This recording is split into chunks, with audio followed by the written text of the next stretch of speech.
continue our back-to-school coverage as the Target 12 investigators take an in-depth look at the influx of COVID cash.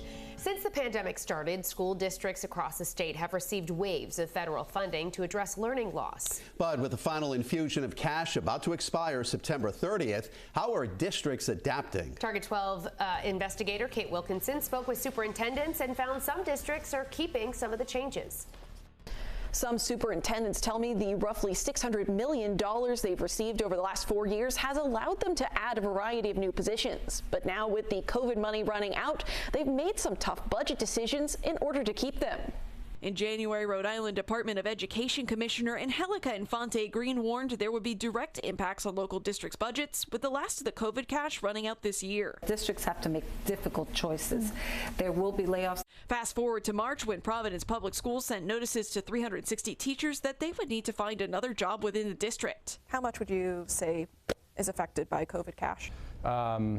I wouldn't want to speculate. I mean, I would say not more than half, but like a smaller portion of it. The district received over $200 million over the last 4 years through COVID relief funds. But now with that money running out, Providence and other districts across the state are having to decide how to return to their pre-pandemic budgets in a post-pandemic world. Even though they were coming out of a pandemic, many of our students and adults still need the social emotional support. Superintendent Javier Montañez says through COVID relief money, they hired roughly 40 behavioral interventionists, one for each school. Deputy Superintendent Zach Scott says with the new school budget in place, they did have to make cuts, but they now have more than they did before the pandemic. We are now at 20, which is an increase, and that's where we need it, but not as much as we had during the pandemic. Warwick Public Schools has spent 100% of its roughly $19 million in COVID funds. Superintendent Lynn Dambrook says much of that funding allowed them to bring in support staff like tutors. We have full-time math interventionists now. We never had that before. Yet when budget season came around, Finance Director Brandon Bowles says the district had to turn to layoffs. There were 20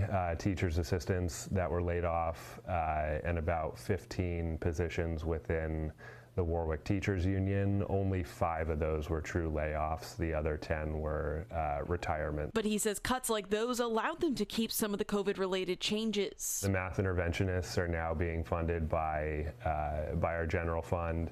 The social workers are remaining. The reading coaches, I believe, are still in place. And we decided to extend it in order to keep those positions within the district because we saw the positive benefits of keeping them. Cranston Superintendent Janine Naughton-Massey says she expects the district will use all $20 million of this final round of federal funds. She says much of this money has been spent on technology like Chromebooks and air quality upgrades to the buildings. With the Target 12 investigators, Kate Wilkinson, 12 News.